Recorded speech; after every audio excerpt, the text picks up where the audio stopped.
TV natin, Science City of Muñoz. Serbisyo para sa bayan at mamamayan ng lungsod Agham ng Muñoz.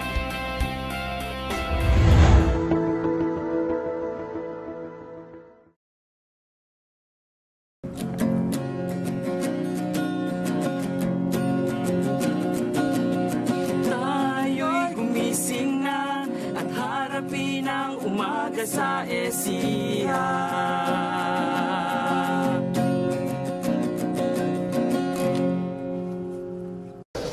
Oras na para harapin natin ang bagong umaga. Oras na para makakuha ng mga impormasyon at balita. Oras na para sa Umaga sa ESIA. Alam mo, ulit exciting ang mga pag-uusapan natin ngayong umaga. Oo nga, Bill, siguradong magbubusog ang ating mga kababayan sa ihahatid natin ngayong umaga. Dahil pag-uusapan natin ang tungkol sa kooperatiba at pag-aalaga ng kalabaw. Kaya't simulan na natin ihain ulit ang mga inihanda natin ngayong umaga para sa ating mga manonood. Ihanda na natin ang mga impormasyon tungkol sa kooperatiba at pag-aalaga ng kalabaw. Sige, at sisimulan natin ito sa kwento nila Juan Cruz at ng kanyang pamilya. Panoorin natin ang kwento tungkol sa kooperatiba at kalabaw sa dito po sa amin.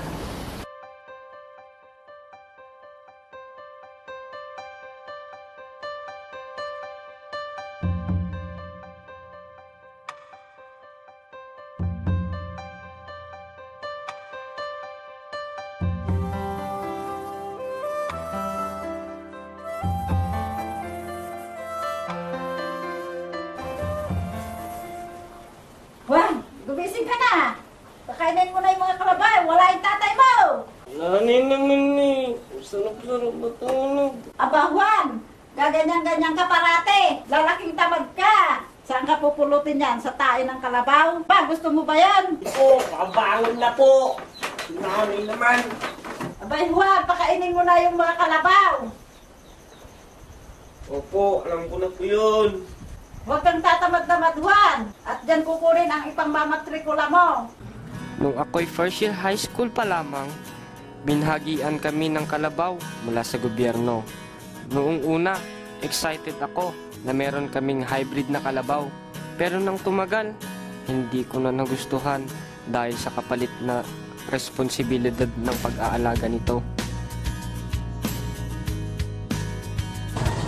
Juan, basketball tayo. Hindi pwede pare, uwi pa ako. Kuha pa ko na yung papakain namin sa kalabaw. Doon ba? Sige. Hindi ko pa rin kasi alam ang benepisyo nito sa amin. Paano ba naman kasi napakahirap kumuha ng pagkain nito? Tapos kailangan pang paliguan.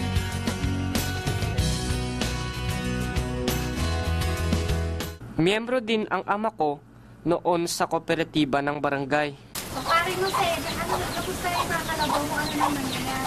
Okay naman po, Chairman. Nakalaga naman po silang mabuti. At habang tumagal nga, natanggap ko rin na alaga ang mabuti ang kalabaw. Para na rin kasi sa pamilya namin ito. At nang simula na itong manganak at nagbigay ng gatas, dito ko na rin tuluyan nakita ang pakinabang nito.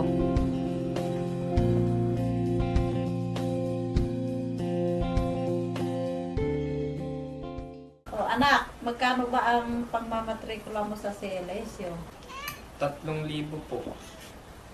Sige, bibigyan ka na lang namin ng tatay mo ng pangmatrikula mo bukas. Buti na lang, inalagaan natin mabuti yung mga kalabaw natin. Tignan ninyo ngayon, tayo ang nakikinabang mismo sa mga kalabaw natin. Siyempre, may tulong din sa atin ang kooperatiba. Buti nga, hindi lumaking tamad itong si Juan. Hindi sana siya makakapag-aral ng kolehiyo ngayon. Si nanay naman. Naalala ko pa noon, nangungutang tayo kahit saan, lalo na kung nagkakasakit ka rin eh. Kahit nasa nagpa 5-6 kung saan ang malaking interes. Jose, nagdadrama ka na naman. Butit nandyan ang kooperatiba at ang mga kalabaw natin. Isa namang pagsubok ang dumating sa amin nang na-hospital si inay. Nangailangan kami ng pera para sa operasyon niya. Buti na lamang at naparami namin ang mga kalabaw. Ibinenta ni tatay ang isang lalaking kalabaw at nabayaran namin ang mga gastusin ni nanay sa ospital. Ngayon, may trabaho na ako. Isa akong teacher sa universidad sa bayan. At hanggang ngayon, nag-aalaga pa rin kami ng kalabaw. Plinano na rin pala ni tatay ang magiging pamilya ko.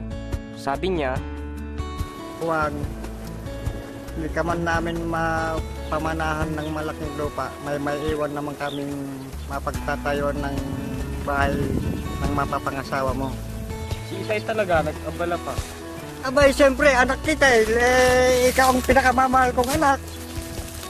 si nanay naman, hindi na rin siya pinupunta sa ospital. Siya naman ay nagluluto ng mga karne na galing sa kalabaw. Mahirap man ang buhay para sa amin, pero sa awa at tulong ng Diyos, umahon naman. Dahil dito po sa amin, sipag at determinasyon ang naging sikreto namin. Dahil dito po sa amin, inalagaan naming mabuti ang pinagkatiwala sa aming kalabaw.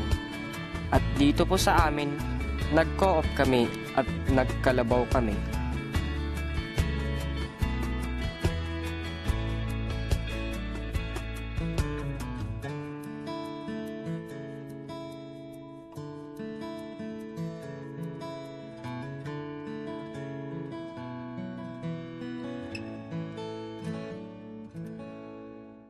Nakaka-inspire naman ulit yung kwento ng pamilya ni Juan. Talagang maraming naitulong sa kanila ang kooperatiba at ang kalabaw.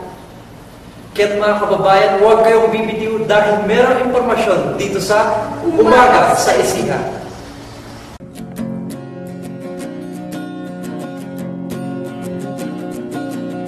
Tayo'y gumising na at harapin ang umaga sa Isiha.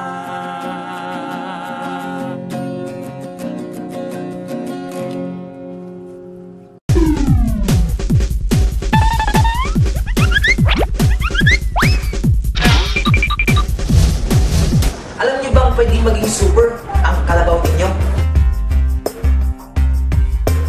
Ito ay sa pamamagitan ng pag-crossbreed ng native at hybrid na kalabaw. At alam niyo ba na ang mga super kalabaw na ito, kapag naalaga ang mabuti, ay nakapagbibigay ng 20 litro ng gatas bawat araw. Kaya naman, mas malaki ang kikitain. Kaya pumunta na sa Philippine Kalabaw Center kung gusto niyo magkaroon ng super kalabaw!